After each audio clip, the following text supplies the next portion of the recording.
President Obama today joining forces with Elmo, Big Bird, and thousands of video game programmers to push math and science to middle schoolers. The new White House campaign enlists companies and nonprofit groups to create educational activities for kids outside the classroom. But what about inside the classroom? Kitty Pilgrim looks at the latest efforts to make our kids more competitive.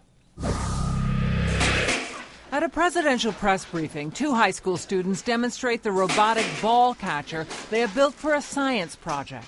Companies as diverse as Intel, Xerox, Kodak, and Time Warner Cable are pitching in with astronaut Sally Ride and the nonprofit Carnegie Corporation as part of the presidential program to advance math and science. Sesame Street has begun a 2-year initiative to teach young kids about math and science.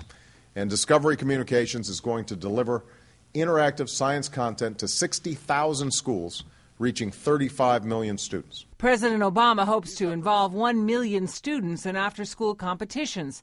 And on National Lab Day, 10 million students will experiment on everything from rockets to windmills. The president promised an annual science fair at the White House. Educational organizations such as the American Institute for Research, a nonprofit policy organization, say the new Obama program is commendable. But they say the real issue is the qualifications some teachers bring to the classroom.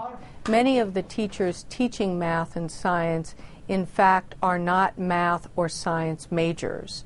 So they may be experts in how to teach reading, but they oftentimes find themselves teaching mathematics for lower grades, particularly from kindergarten, 1st, 2nd, and 3rd grades. In the United States, 8th graders rank 9th in mathematics, behind Taiwan, South Korea, Singapore, Hong Kong, Japan, and Russia.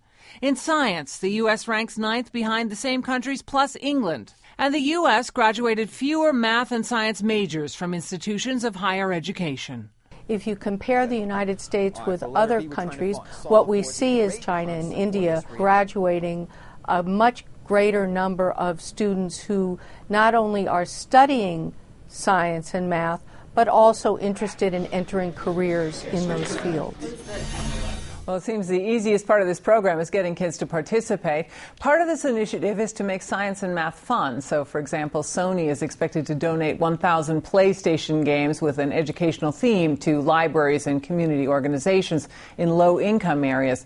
For now, it seems policymakers are looking for anything that works, John. Well, part of the problem, I guess, Kitty, is getting young people involved in the sciences, getting them interested and involved in math. So is that not at least a good start? It's a great program. Every educator we talked to today thought it was a great idea, and it was a really positive thing to do. But what they say is a fundamental problem is that you're not having math majors and science majors teaching math and science, particularly in the young grades, where you start to spark some interest. All right, Kitty Pilgrim tonight. Kitty, thank you.